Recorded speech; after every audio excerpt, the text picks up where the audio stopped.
Bag-ong kasabutan sa Bible, Lucas chapter 12. Bisaya. Pasidaan batok sa pagpakaaron ingnon.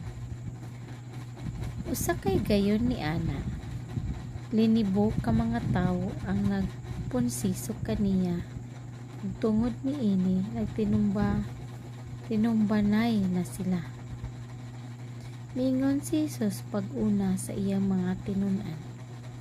Pagbantay kamo sa igpapatubo sa pan sa mga Pariseo nga mao ang pagpakaarong ingnon.